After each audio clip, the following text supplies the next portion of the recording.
¿cómo estamos? Recordemos que estamos en intercesión.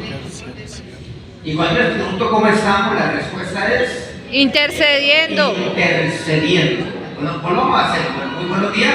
Buenos días. ¿Y cómo están? Intercediendo. Eso, muy bien, intercediendo. Ay.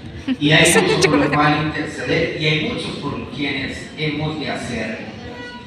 Bueno, muy contento, muy agradecido con Dios de poder estar aquí en Bosa. Hace ya ratito que no venía, aquí en la localidad de Bosa, y agradecido de poder compartir de lo que nos enseña la palabra de Dios.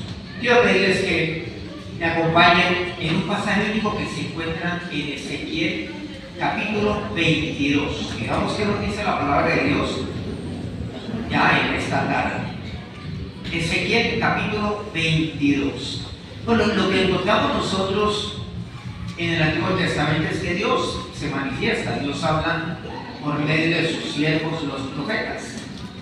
Dios lo hace, por supuesto, para alentarnos, para consolarnos, pero también para amonestarnos, para reprendernos naturalmente cuando es necesario, para que corrijamos nuestros caminos, para que nos enderezcamos, como dice así también la palabra de Dios.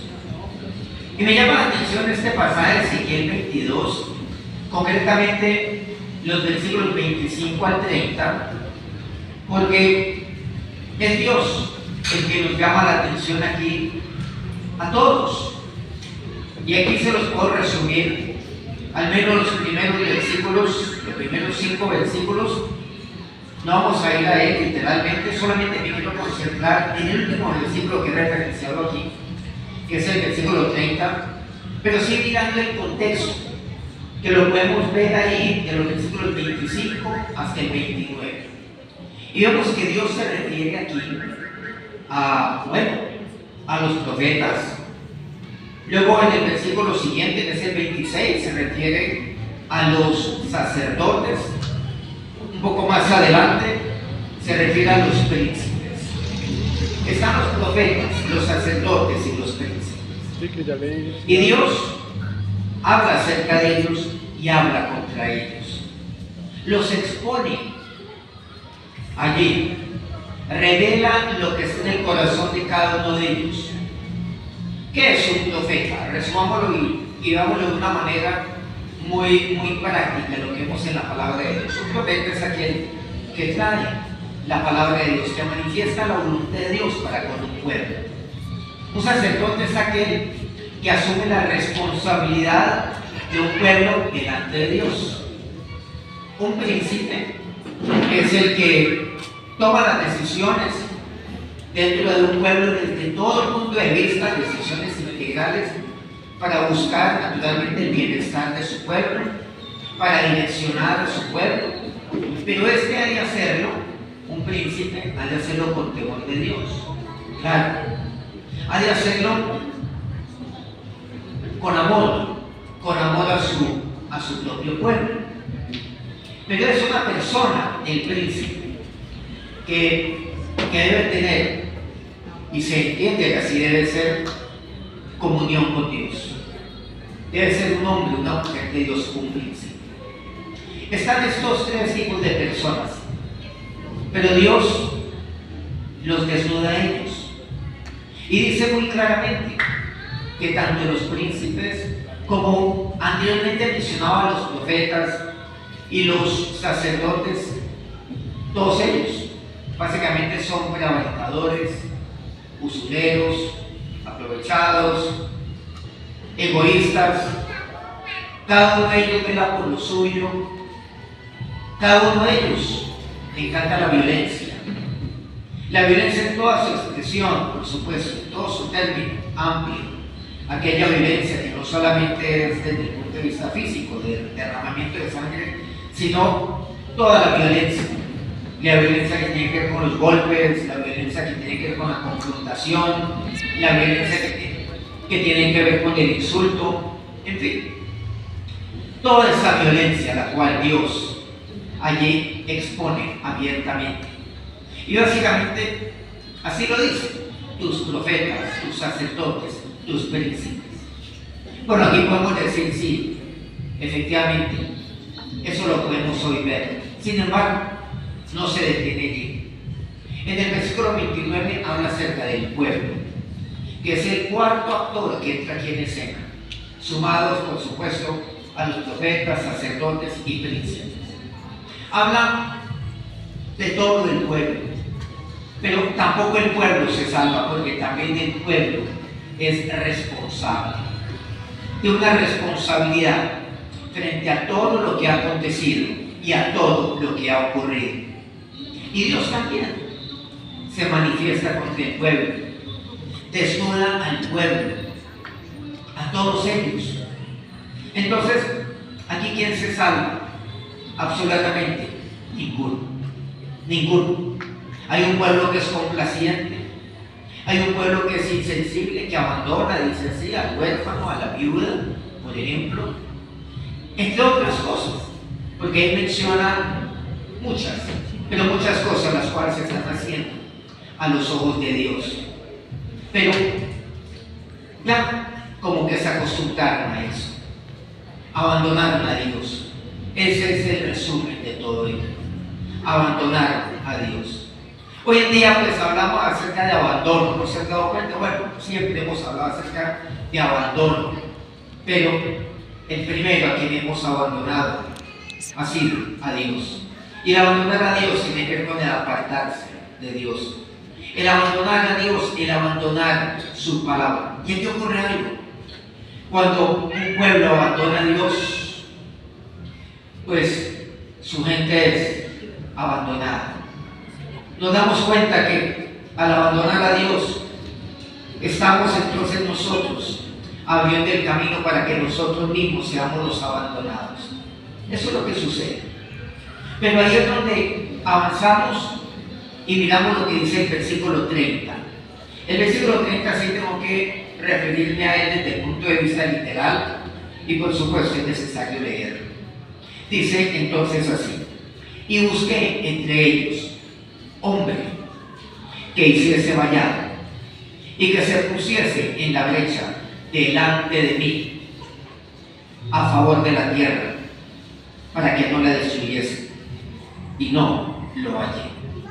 Miramos aquí lo que Dios dice. A Dios le sorprende lo que están haciendo, claro, y no desde el punto de vista grato. Le sorprende la maldad de los sacerdotes, de los profetas, de los príncipes, y la maldad del pueblo.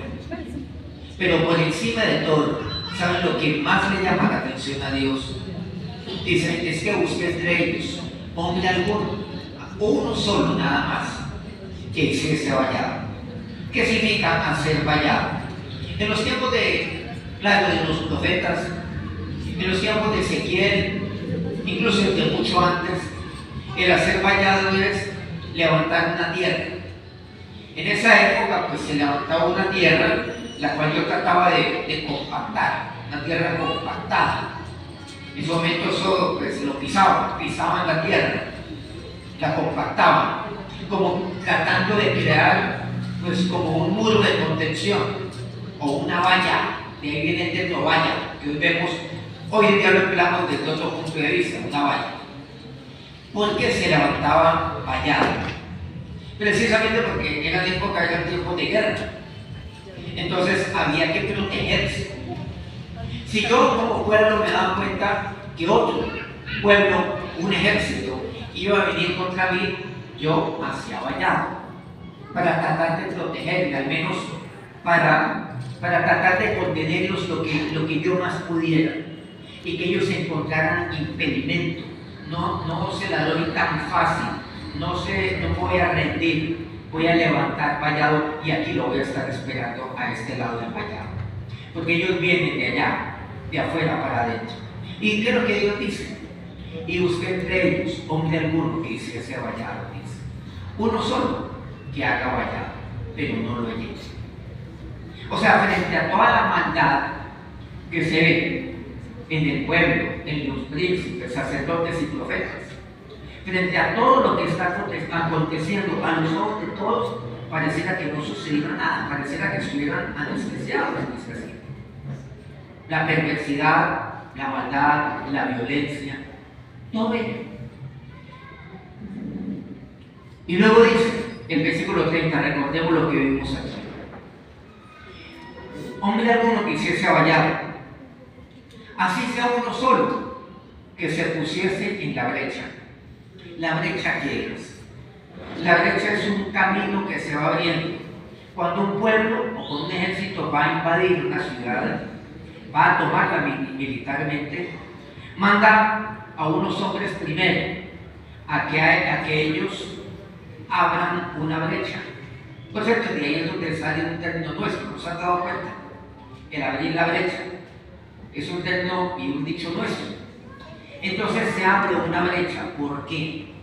Porque pues seguramente yo no voy a encontrar pues una carretera pavimentada para entrar o un camino allanado. No voy a encontrar una tierra pedregosa, habrá espinos, habrá maleza, desniveles en la tierra que impiden que luego cuando venga el ejército puedan moverse con facilidad. Entonces, antes que entre todo el contingente con sus caballos, sus carros y demás, y sus hombres armados, entonces primero mandan a unos a que abran la brecha de tal manera que cuando ya vengan los carros, pues no encuentren una tierra o un terreno desnivelado donde no se pueda andar y donde les toca detenerse, sino que puedan llegar rápidamente y atacar y tomarse la ciudad.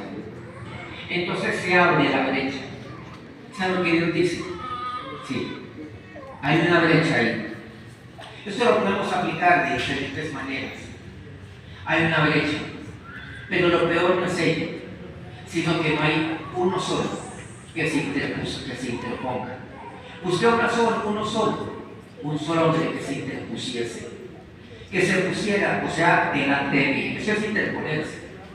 En otras palabras, no hay uno solo que interceda. Pero lo peor de todo, dice, busqué, pero no lo hallé. Ahora, también aquí hay algo. Llama la atención lo que aquí expresa Dios por medio del profeta. Cuando dice, bueno, a favor de la tierra. A favor de esta tierra, ¿cómo así? ¿Yo cómo voy a estar a favor de esta tierra que está llena de violencia, inseguridad, que está llena de corrupción? ¿Cómo voy a estar yo a favor de la tierra? ¿Qué quiere decir? Que interceda ante Dios por la tierra. Recordemos que Abraham intercedió por Sodoma, y Sodoma era la más perversa de todas ellas. Y le intercedió. Y algo interesante es que él intercedió. ¿Y cómo lo hizo? Le dijo a Dios, si hay 50 justos, destruirá la ciudad. 45. ¿Se acuerdan? 40, 30, 20. Y su última esperanza, hablando del principio de la esperanza, que pues ahí está, fueron 10. Pero no había 10 tampoco. Dios. Pero llama la atención algo. Dios le decía, no lo haré por amor a los 20, por amor a los 10, no lo haré. El amor es lo que mueve la misericordia de Dios. El amor mueve la mano de Dios, la mano piadosa de Dios. El amor. Y aquí encontramos algo, no hay algo más poderoso en la palabra de Dios que el amor. Por eso Juan lo resumía, Dios es amor. Por eso Dios expresa que Él escogió a un pueblo como el pueblo de Israel, no por ser más que todos los pueblos, dice Dios, sino porque yo os amé. Dios escogió a su pueblo, ¿por qué? Por amor. Dios tomó esa decisión.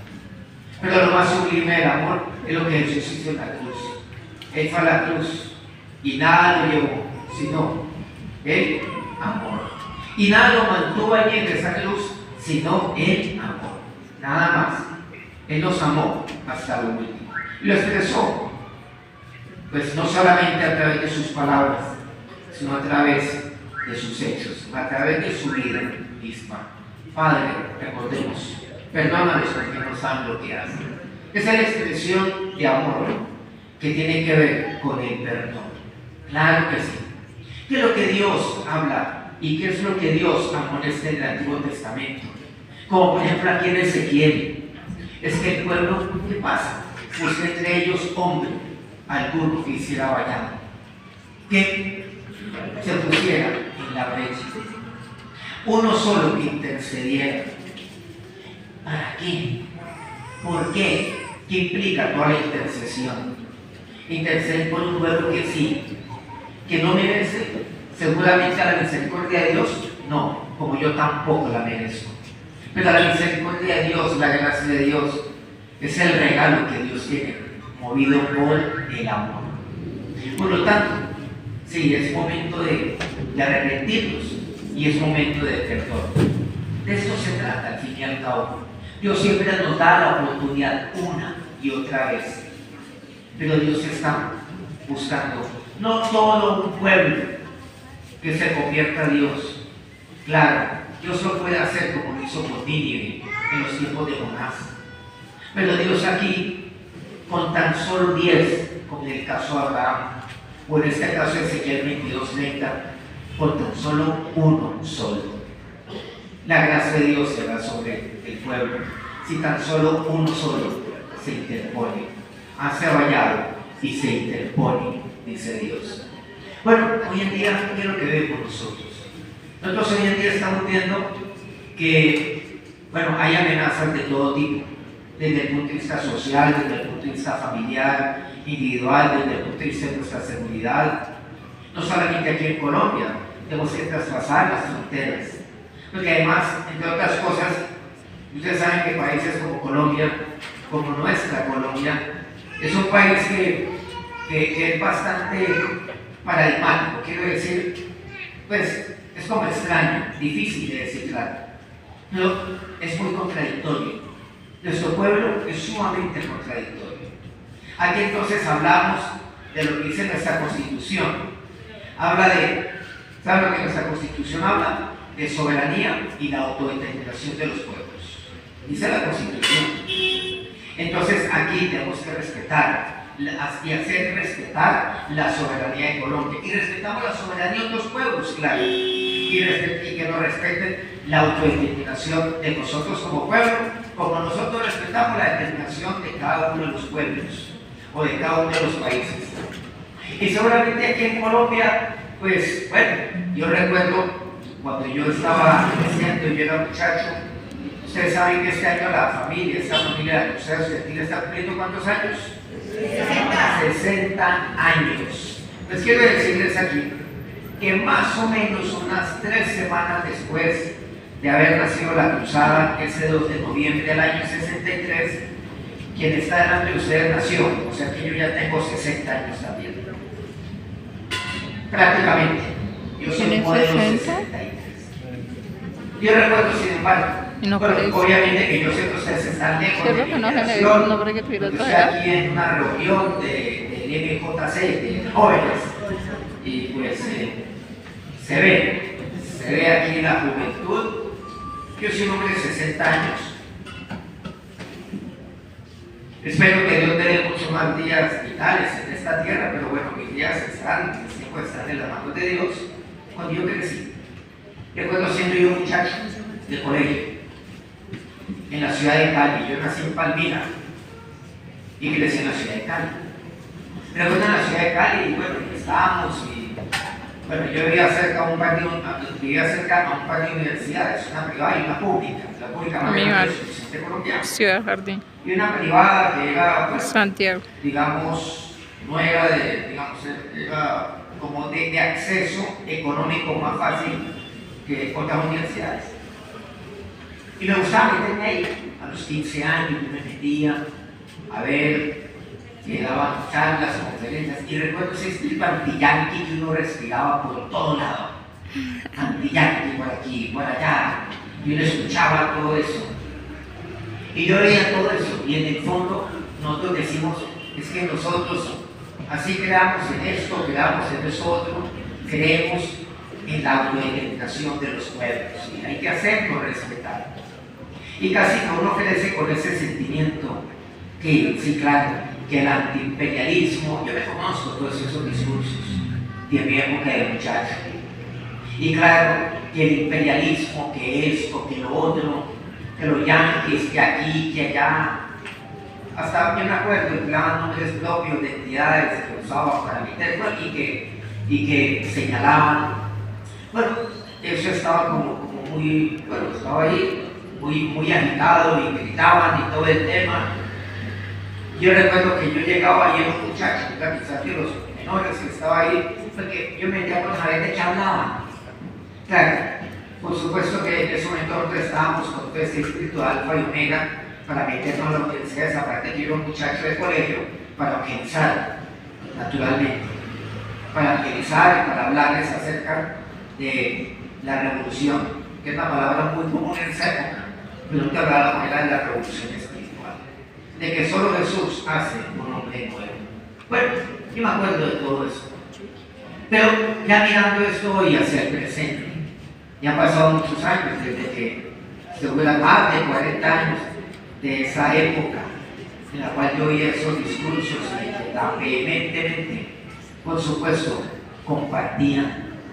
Sin embargo, en aquellos lugares nosotros queríamos saber de qué hablaban ellos para no hablar de Jesús, naturalmente. Pero ¿qué pasaba en ese momento? ¿Y qué está pasando ahora? A mí me llama la atención es que hablamos acerca de hacernos respetar nosotros como nación, pero por otro lado, todo lo que acontece en esos países, bien sea Estados Unidos, Europa, todo eso, nosotros le damos la bienvenida. Es más, ellos ni siquiera necesitan abrir la brecha para meternos toda esa cultura que por cierto tanto daño les está haciendo a ellos. Y ahora toda esa cultura que tanto daño nos está haciendo a nosotros, porque todo eso lo importamos nosotros. Ellos no están haciendo brecha, ¿sabes lo que estamos haciendo como colombianos? Nosotros desde acá le estamos abriendo la brecha para que ellos vengan y nos metan toda la basura que está destruyendo sus países. Toda la historia y toda la basura. Decimos, bienvenido sea acá. Ustedes no tienen por qué hacer brecha. Nosotros se la hacemos, vengan para acá. Es lo que estamos haciendo. Y a mí me parece eso contradictorio de inmigrante. Todos esos términos, ¿dónde nacen? Precisamente nacen allá. Claro. Y nos creemos tan listos y tan inteligentes que creemos que nosotros podemos crear y que nosotros hay que hacer respetar nuestra propia cultura, cuando nuestra cultura es una cultura ajena y le damos la bienvenida a ello y nos hemos dejado invadir y claro, lo recibimos aquí con los brazos abiertos, mientras echamos aquí un discurso contra todo eso. Le damos la bienvenida a todo ello. Yo puedo decirles dónde nace todo esto, por cierto. Tengo ubicados los países, los lugares donde iniciaron hasta las fechas. Ninguno de esos aquí en Colombia, ni siquiera aquí en Latinoamérica. Es vergonzoso para nosotros. Y esto para mí como colombiano es vergonzoso. Pero aquí viene algo. Aquí ocurre que sí, claro, todo eso está pasando. Todo eso está aconteciendo. No hay misericordia en la tierra, me dice Dios. No, no la hay. Todo eso está aconteciendo. Pero, ¿qué podemos hacer? Sí. Hoy en día estamos viendo un culto. El culto al caos, a la anarquía. El culto a la destrucción, pero más destrucción, la destrucción de la familia. Eso es lo que está sucediendo. La fortaleza de cualquier nación está en su familia y la debilidad de cualquier nación está en la destrucción de esta misma. Aquí yo puedo llenarlo de cifras, de números, pero aquí es absolutamente claro que están destruyendo y quieren destruir la familia. Pero para destruir la familia, ¿qué tienen que hacer? Seguramente, ustedes han visto documentales o están informados, pero de lo que ocurre, por ejemplo, en una manada implica un grupo de leones, y hay diferentes manadas, son como familias de leones, son como grupos de leones, como si fueran clanes, donde hay un macho o algunos machos, unos pocos, hay unas hembras y hay unas crías. ¿Y qué es lo que pasa? Seguramente hay un macho, están algunas hembras, pueden ser unas pocas, unas 2 o 3, a veces son más. Hay crías, obviamente. ¿Y qué es lo que pasa allí? Vienen unos leones, un par de leones machos, unos 3. Ellos quieren apoderarse de la manada. Y para apoderarse de la manada, ellos saben que tienen que hacer algo. Ir detrás de las crías y matarlas a todas ellas. Porque ellos quieren crear sus propias crías. Pero matar a esas crías, ¿qué tienen que hacer? Matar al león. Hay que matarlo. Y una vez lo matan, se apoderan de la familia. Matan a sus crías y van imponiendo, obviamente, su propia casa.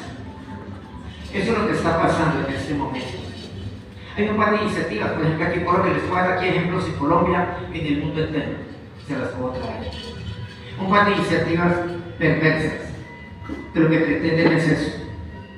Derrumbar nuestras crías, nuestros niños. Pero saben que para ir por los niños, hay unos leones que somos los padres. Entonces, ¿qué hay que hacer? Hay que neutralizar a los padres.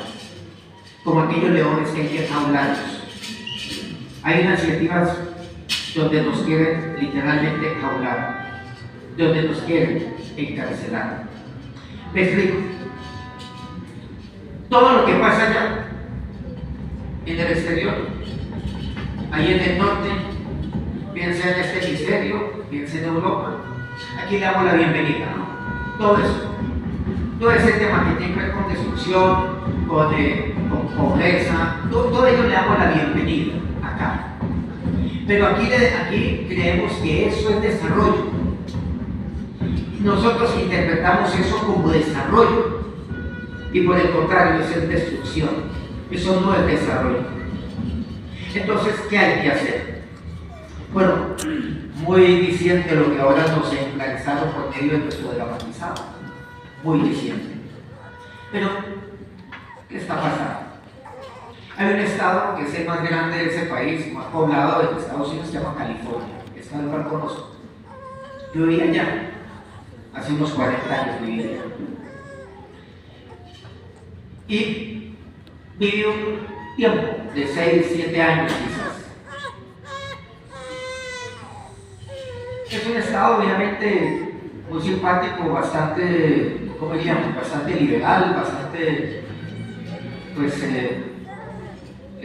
bueno, tienen ideas muy liberales, muy progresistas en el sentido a nivel de familia. Que por cierto, aquí quiero decirles una cosa. Aquí en Colombia ocurre algo interesante. Es que quiero decirles que el progresismo es algo muy propio de todos los partidos. De todos. Todos. Izquierda y derecha. Es que aquí se cree que ser de derecha es creer que hay que usar las armas. Y ser de izquierda, creer que hay que ser débil con la autoridad. Y resulta que la derecha y la izquierda están determinadas es por lo que yo creo, voy a decirles aquí muy franco, lo que es mi postura frente a los valores, por ejemplo, de familia. Y quiero decirles que cuando tienen que ver con valores de familia, se une la izquierda, la derecha y el centro para acabar con la familia en Colombia y no hay excepción. Y no hay excepción, se los puedo probar aquí. No pueden casar con eso, no hay excepción. Ahí se unen, se abrazan todos, porque eso no existe aquí. ¿Quién va a velar por nuestros hijos? ¿Quién va a ser vallado? ¿Quién va a interponerse en la brecha por nuestros hijos? No hay uno solo que lo haga, y uno solo. Pero ahí es donde nosotros debemos estar. La responsabilidad no solamente recae en los príncipes, sino en el pueblo. El pueblo es igualmente responsable de poner el siglo XXIX. ¿Saben lo que acaba de pasar en California? Hay un par de iniciativas que van encaminadas en ese mismo sentido, en Colombia. En ese mismo sentido. Que ya están haciendo tránsito en el Congreso. Acaban de aprobar algo. Un niño de 8 años, una niña de 10 años, Resulta que, como ahora es eso de que yo soy lo que yo me siento y no lo que verdaderamente soy, entonces, pues un niño o una niña de 8 años, dice la niña, dice, no, es que yo quiero tratamientos hormonales, lo que llaman terapia hormonal, que se llama terapia de conversión, para convertirme, porque yo no me siento bien como yo soy ahora. Entonces necesito una terapia hormonal, ¿para qué? Para que mi inspección no se desarrolle. Y se desarrollen, por ejemplo, en mamas o en senos. Necesito terapias. Y eso son inyecciones. Si es necesario cirugía, cirugía. Claro. Un niño de 8 o 10 años, pero ahorita le necesita el visto bueno de los padres. Ya no se necesita en ese estado. Es más, si mi hija el día de mañana me dice a mí, yo quiero esto, tratamiento hormonal, quiero cirugías, quiero esto, quiero lo otro, Se lo tiene que pagar. terapia de conversión, que involucra tratamientos hormonales, inyecciones, cirugías, eche, cuchillo, mutilaciones, porque eso es lo que están haciendo, se llama mutilación, por cierto. Ablación, lo que ustedes quieran, también añaden todo lo que quieran. Y si yo como papá me opongo, voy a la cárcel. Porque necesitan enjaular al león. Necesitan enjaularlo. Porque van detrás de las crías de la manada. Porque van detrás de los niños de la familia. Ya es ley en el estado de California.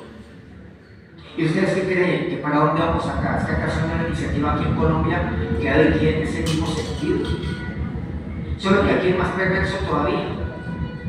Si mi hija el día de mañana me dice a mí, una de mis hijas que está todavía en la edad escolar, me dice, papi, en el colegio nos están enseñando esto. Y yo digo, mi amor, eso no es cierto. Escucha a tu papá. Y mi hija va al colegio, donde ella debe tener pues, todas las garantías para que ella se exprese libremente, porque está en un aula escolar, donde hay que discutir, donde hay que diferir, si es necesario, donde yo no puedo tener que decirle que sí, por supuesto, y aceptar todo lo que me están enseñando ahí. Y si me dice y levanta la mano, le dice el profesor, eso no es así. Bueno, sustente eso. ¿Quién le dijo eso? En mi casa, mi padre me enseñó, pues sencillamente a mí me encarcelan como padre de familia.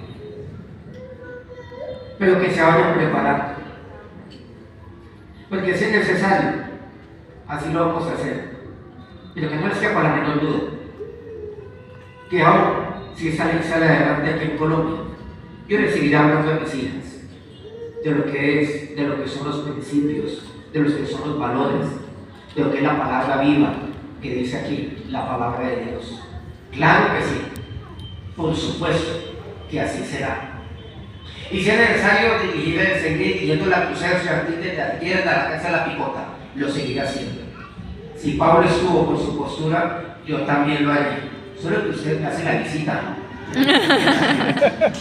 Allá no van a dejar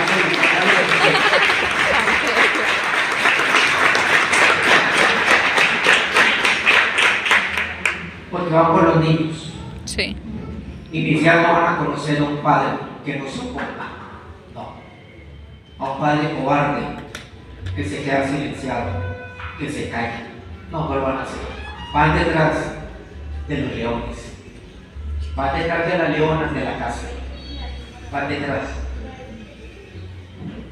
Si la leona no se opone, el león foráneo la toma para sí. Pero si la leona se opone, ella también muere.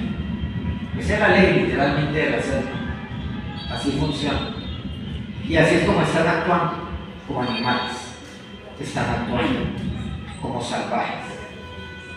Pero aquí estamos firmes para ello. ¿Qué pueden hacer?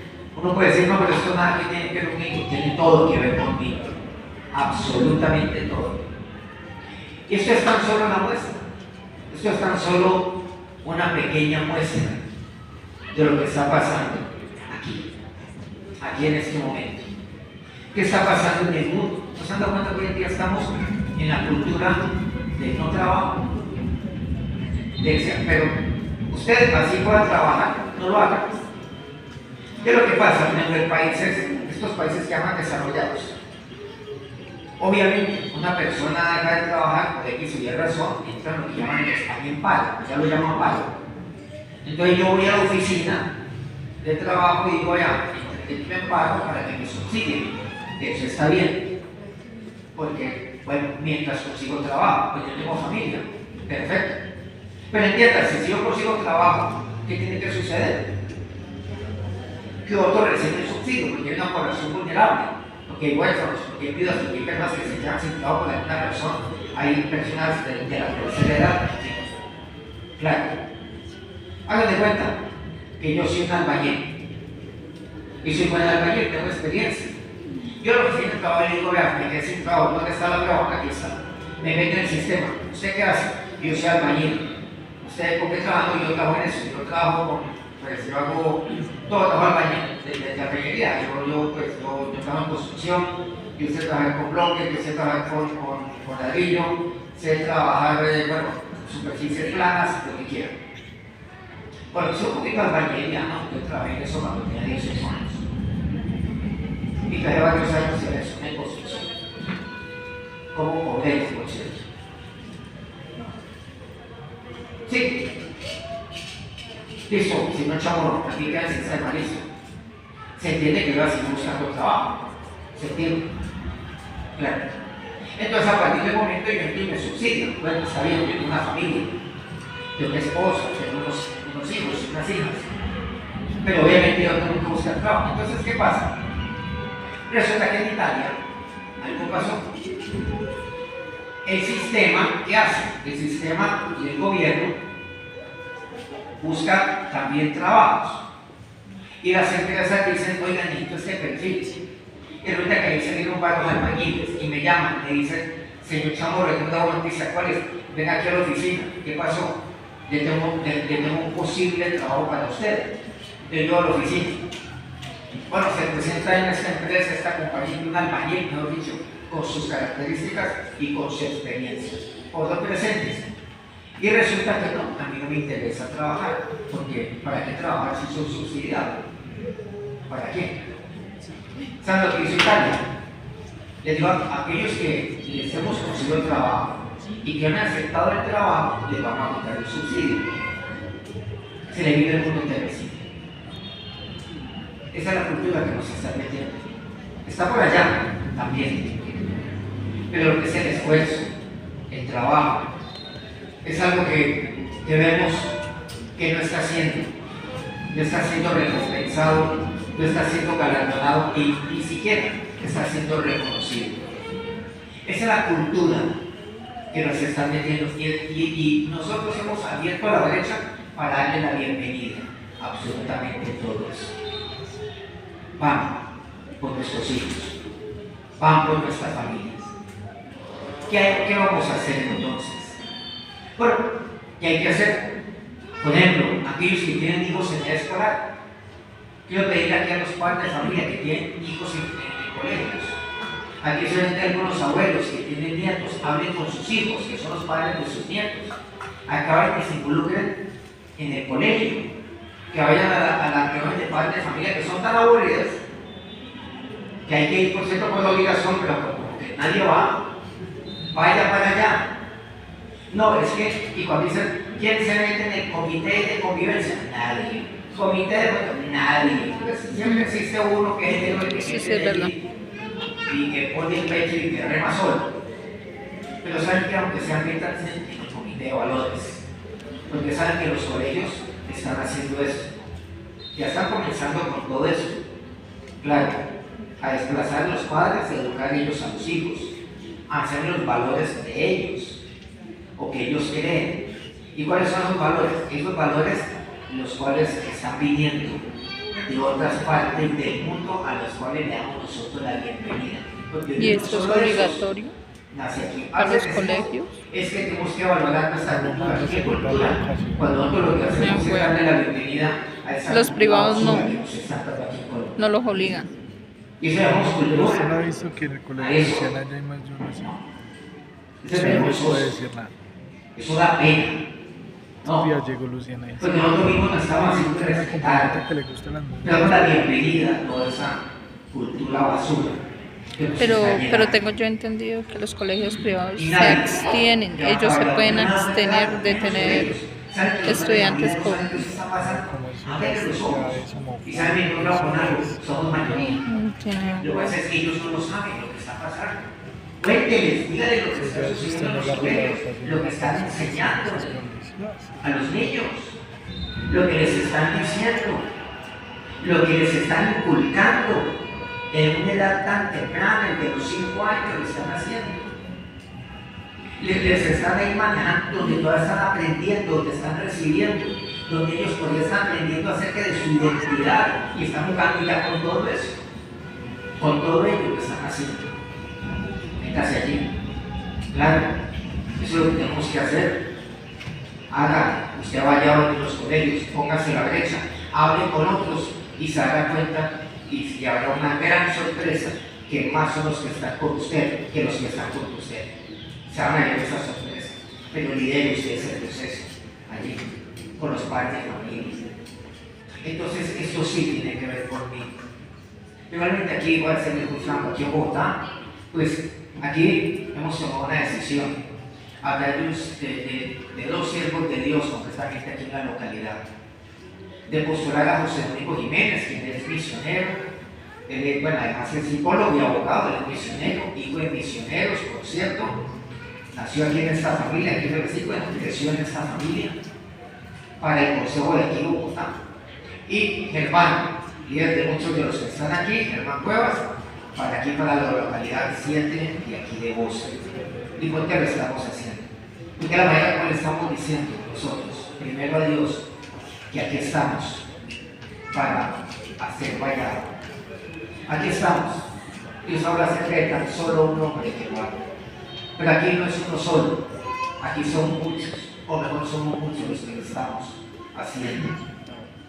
Estamos en eso, estamos aquí, y cuando todo está perdido, es cuando uno se da cuenta que es donde Dios actúa por medio de sus siervos para actuar sobrenaturalmente. De ahí que, bueno, mucho está pasando. A mí me llama la atención un personaje, él es un psicólogo que es conocido mundialmente, una de las personas más influyentes del mundo. Es cristiano, por cierto, certero, hace debates, es un canadiense.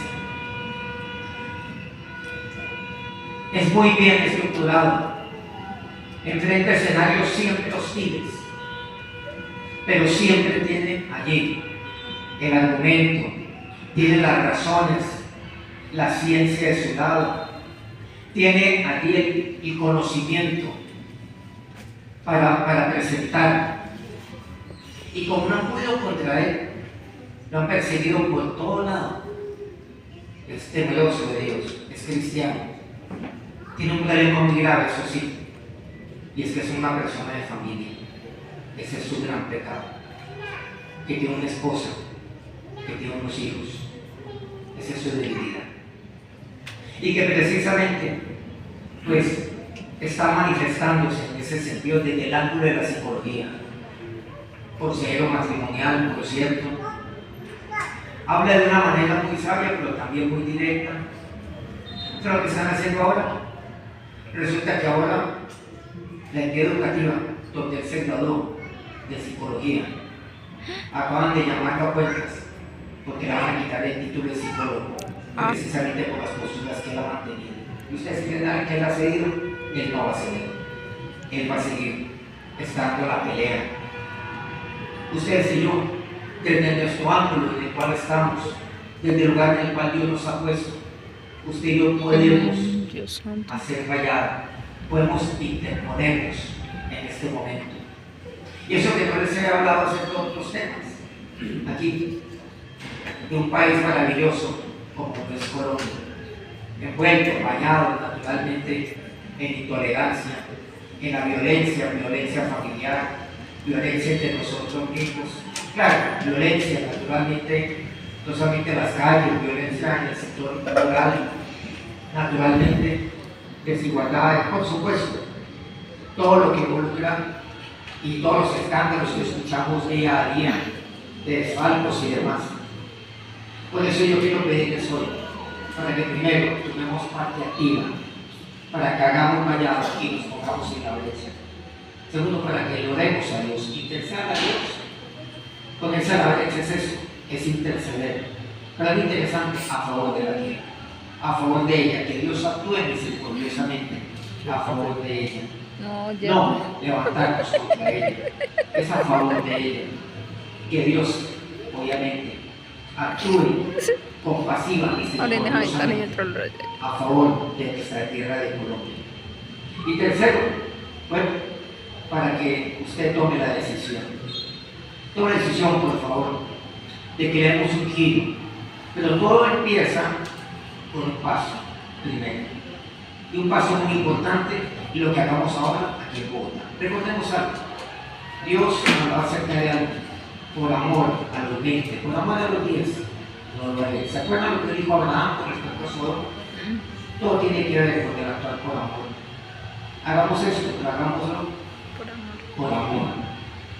Sí, solamente hay gente que dice, es que voy a actuar porque tengo mucha rabia, porque estoy indignado. No, quiero pedirle que si hay razones para estar indignado, lo hagamos como Cristo siempre hizo, todo aquello lo cual el Padre a él le encargó que hiciera, y fue por amor. Quiero pedirles que donde están, me acompañen, que ellos se despiden. Quiero pedirles que nos